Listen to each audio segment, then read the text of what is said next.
अस्सलाम वालेकुम। मैं हूँ कासिम फटक। आप देख रहे हो मेरे YouTube channel biology teacher Qasim के। आज मैं जी आपको चैप्टर नंबर 17 का टॉपिक जी साइनेप्स पढ़ाने की कोशिश करूंगा। नर्वस कोऑर्डिनेशन का पहले टॉपिक भी हम पढ़ चुके हैं। इसके लिए आप मेरे वीडियो को देख सकते हो, इसी लिंक में आप देखें, चैनल में जाकर देखें। इससे पहले बेसिक स्टेप एंड वन है नर्वस कोऑर्डिनेशन, वो भी ऑलरेडी अपलोड हो चुकी है।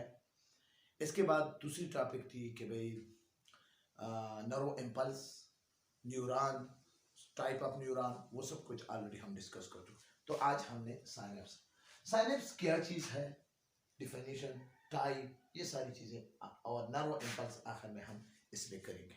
तो मुख्तसर वीडियो है जी। साइनेप्स एक न्यूरॉन है, न्यूरॉन, ठीक है। ये मिसाल के तौर पर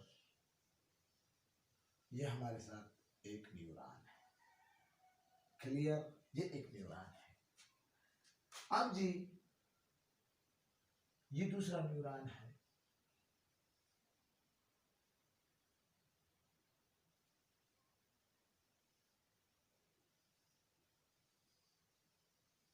ये दूसरा न्यूरॉन है। आपको पता है कि न्यूरॉन के तीन बेसिक पार्ट होते हैं। एक पार्ट जो स्मॉल प्रोजेक्शन है, जिसको हम कहते हैं डेंड्राइट,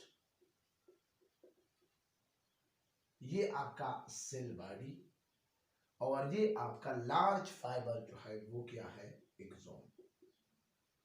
इसी तरह इस न्यूरॉन में भी ये क्या है, डेंड्राइट, और ये क्या है, सेल बॉडी, और ये क्या है, एक्सोन। मैं आपको चूंकि पढ़ाने जा रहा हूं, आज मेरा टॉपिक है क्या, साइनेप्स। साइनेप्स क्या कहते हैं कि जब दो न्यूरॉन, यानी ये एक न्यूरॉन है और ये दूसरा न्यूरॉन है, इन दो न्यूरॉन का जो लिंक है आपस में, ठीक है ना, जो जंक्शन है, जो माइक्रोस्कोपिक गैप है, ठीक है ना, उस गैप को हम कहते हैं क्या, साइनेप्स। साइनेप्स बात को समझ, the microscopic gap between two neuron, यानी एक न्यूरॉन का एक्सोन और दूसरी न्यूरॉन का डेंड्राइट, इसके दरमियान जो गैप है, माइक्रोस्कोपिक गैप, इसको कहते हैं साइनेप्स। क्लियर। वो न्यूरॉन जो मैसेज को सेंड करते हैं, मिसाल के तौर पर मैसेज यहां से आ रहा है, तो उस न्यूरॉन को हम कहते हैं प्री साइनेप्टिक न्यूरॉन। इसको आप इस तरह भी कह सकते हैं कि मैसेज सेंड करने वाला न्यूरॉन। और वो न्यूरॉन जो जिसको मैसेज सेंड किया जाता है, जिसको इंफॉर्मेशन सेंड किया जाता है, उसको कहते हैं पोस्ट साइनेप्टिक न्यूरॉन। अब इस गैप को, ये माइक्रोस्कोपिक गैप को हम कहते हैं साइनेप्स। ये तो क्लियर हो गया। लेकिन जब ये इस pre synaptic neuron, message sending neuron, उस न्यूरॉन का एक्सोन जब इसके साथ अटैच हो जाए, इसके साथ अटैच हो जाए, डेंड्राइट के साथ अटैच हो जाए, आपको नजर आ रहा है ये अटैचमेंट। इस लिंक को जब इसकी डेंड्राइट और इसके एक्सोन जब अटैच हो जाए, ये जो आप नोप लाइक स्ट्रक्चर जो आपको नजर आ रहा है, इसको कहते हैं साइनेप्टिक नोप। इसको मैं आपके लिए आगे पर वजाहत करूंगा, नर्व इम्पल्स जब इक्रास साइनेप्स करूंगा तो उसमें। इसके अलावा ये जो क्लिप्ट है, यानी जो दोनों न्यूरॉन जहां पर अटैचमेंट हुआ है, उसको हम कहते हैं साइनेप्टिक क्लेफ्ट। क्लियर। साइनेप्टिक नोप, यानी जिस नोप के जरिए एक्सोन और डेंड्राइट मिल जाए तो उसको कहते हैं साइनेप्टिक नोप। ये दोनों जब एक दूसरे के साथ लिंक करे तो उसको हम कहते हैं साइनेप्टिक क्लेफ्ट। अब क्या है, तो इस तरह ये इंफॉर्मेशन, यहां से इंफॉर्मेशन इसी तरह आएगा और यहाँ पर इसी तरह, जहां से इंफॉर्मेशन आता है उसको क्या कहते हैं, प्री साइनेप्टिक न्यूरॉन, और जहां जाता है उसको क्या कहते हैं, pre synaptic, post synaptic neuron. Post का मतलब है बाद, प्री का मतलब है पहले, यानी पहले यहां से इसी तरह। अब जी साइनाप्सिस के टाइप, साइनाप्सिस के दो टाइप है, साइनेप्स के दो टाइप है। एक टाइप को हम कहते हैं इलेक्ट्रिकल साइनेप्स,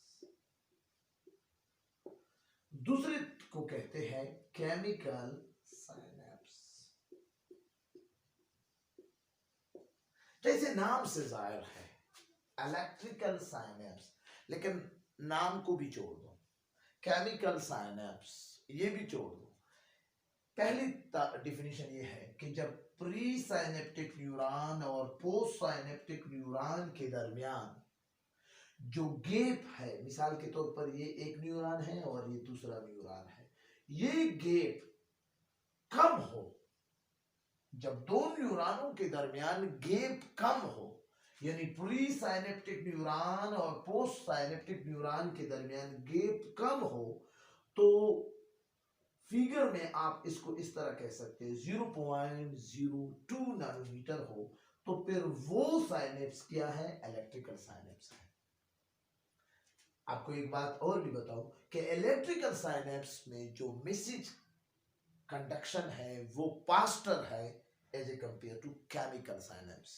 इसमें कोई केमिकल नहीं है, इलेक्ट्रिकल का मतलब है कि चार्जेस, इसमें थ्रू इलेक्ट्रिकल लिंक दो न्यूरॉनों के दरमियान जब इलेक्ट्रिकल लिंक कंडक्शन के लिए हो जाए तो फिर हम उसको कहते हैं इलेक्ट्रिकल साइनेप्स। जबकि केमिकल साइनेप्स में ये गैप, ये तो इसकी मिसाल है, अब जी एक न्यूरॉन यहां पर, एक न्यूरॉन यहां पर, ये गैप दोनों प्री साइनेप्टिक और post synaptic, pre synaptic neuron और पोस्ट साइनेप्टिक के दरमियान जो गैप है वो वेरी लार्ज हो। अब लार्ज का ये मतलब नहीं है, बात सुने क्या आपको नजर आएगा ये माइक्रोस्कोपिक गैप है, लेकिन माइक्रोस्कोप में आपको बहुत बड़ा नजर आ रहा है, तो मतलब यह है कि 20 नैनोमीटर तक हो। अब देखो 0.2 नैनोमीटर, 20 नैनो, ये एमसीक्यूज के लिए आप याद भी कर सकते। तो केमिकल साइनेप्स में ये गैप ज्यादा है, और यही वजह है कि इसमें फास्टर कंडक्शन होती है और इसमें स्लो कंडक्शन होती है। स्लो का ये मतलब नहीं कि बहरहाल as a compare electrical link, तो केमिकल साइनेप्स का इस तरह डिफिनेशन आप कर सकते हैं कि it is the type of synapse in which the chemical link between two neuron for conduction of nerve impulse, तो फिर हम उसको कहते हैं केमिकल साइनेप्स। अब ये जो केमिकल का साइनेप्स है, इसमें एक लफ्ज आता है न्यूरोट्रांसमीटर, बड़ा खास चीज है ट्रांसमीटर जी, न्यूरोट्रांसमीटर, ठीक है, बड़ा खास टर्म है।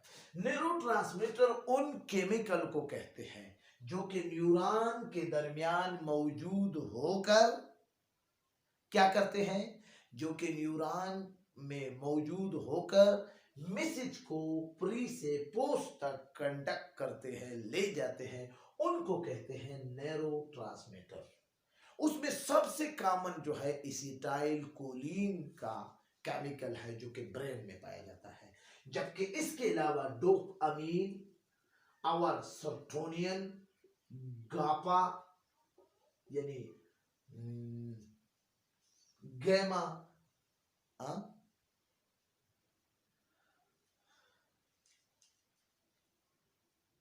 Amino butyric acid, serotonin, dopamine, acetyl choline brain में नहीं होगी। तो ये वो तकरीबन 100 तक नॉन ट्रांसमीटर अभी तक 100 तक तकरीबन पता चला है, तो ये वो न्यूरोट्रांसमीटर का भी एक छोर। इसमें फिर एपिनेफ्रॉन, नॉन एपिनेफ्रॉन, वो सारी चीजें भी है। इसमें दो बेसिक टाइप है, एक एक्साइटरी न्यूरोट्रांसमीटर है और एक इनहिबिटरी न्यूरोट्रांसमीटर है।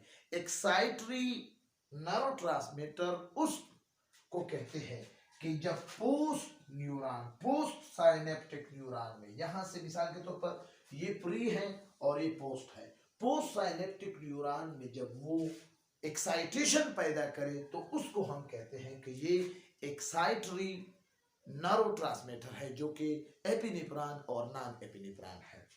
जबकि पोस्ट साइनेप्टिक न्यूरॉन में जो एक्साइटमेंट को इनहिबिट करे तो उसको हम कहते हैं इनहिबिटरी न्यूरोट्रांसमीटर, जिसमें ये गापा, सर्टोनियन, डोपामीन वगैरह वगैरह मुख्तलिफ किस्म के इनहिबिटरी आपको उधर मिलेंगे।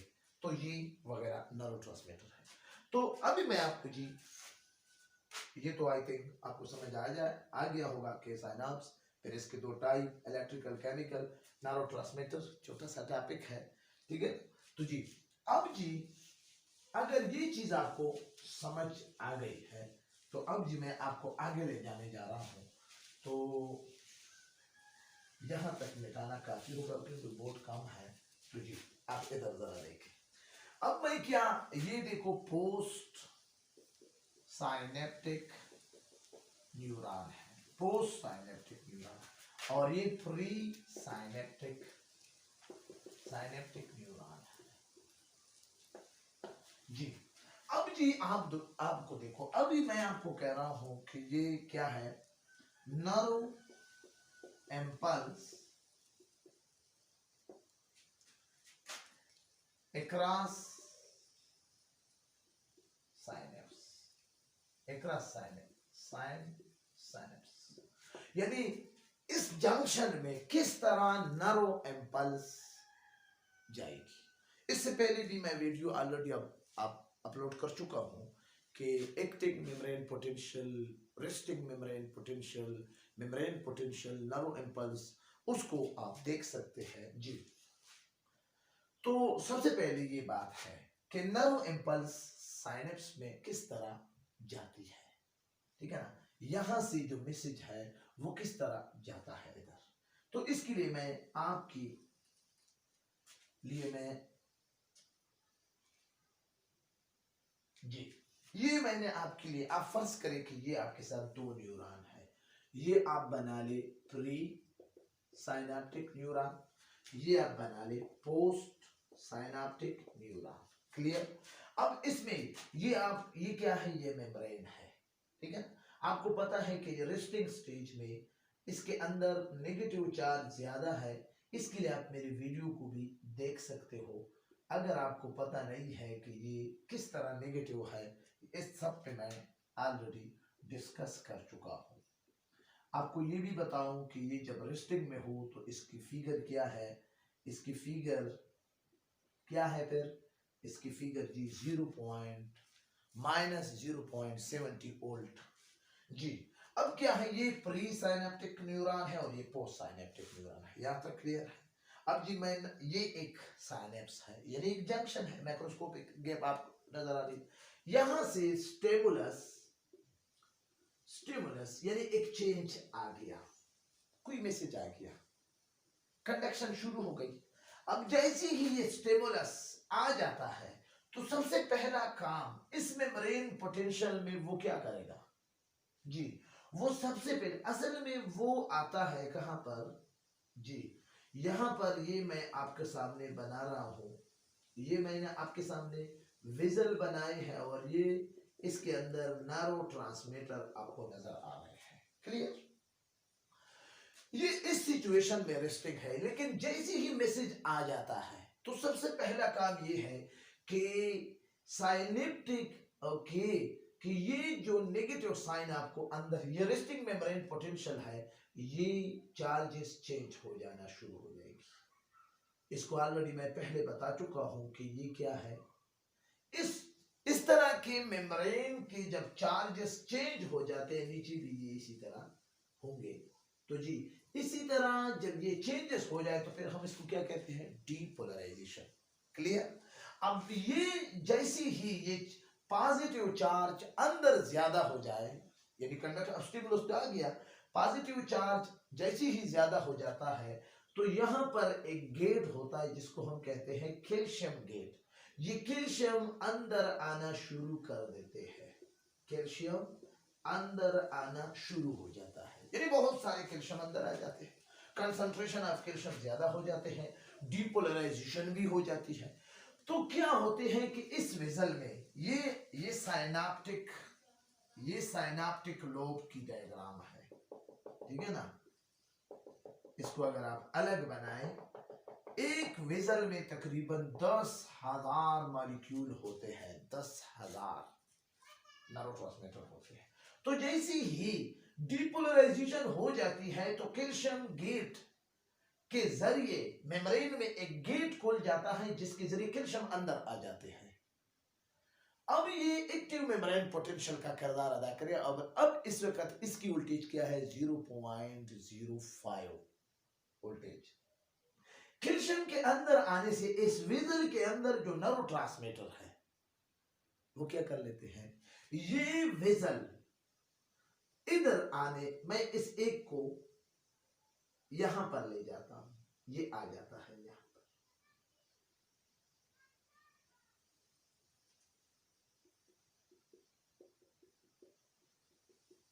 ठीक है। ये सारे वेसल इधर आ जाते हैं, ओके, यानी फ्यूजन, यानी मेम्ब्रेन के साथ ये फ्यूज हो जाते हैं, क्लियर, फ्यूजन।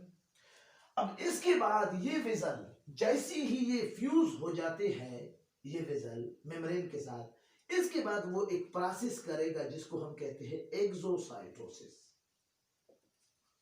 क्लियर, यानी स्टिमुलस अंदर आके माइनस प्लस में, यानी डीपोलराइजेशन, ठीक है, डीपोलराइजेशन। अब डीपोलराइजेशन के बाद क्या है, कैल्शियम गेट का खोलना और कैल्शियम गेट के जरिए अंदर आ जाना, अंदर कैल्शियम का मिकदार ज्यादा होना। इस वेसल्स में जो कि साइनेप्टिक नोब में जो वेसल थे, ये नोब अंदर क्या हो जाते हैं, मेम्ब्रेन के साथ फ्यूज हो जाते हैं यहाँ, ठीक है ना, और गेट की तरफ हरकत करना शुरू कर दे, यहां फ्यूज हो जाते हैं, इधर उधर नहीं। इस फ्यूजन के बाद ये एक्सोसाइटोसिस करते हैं।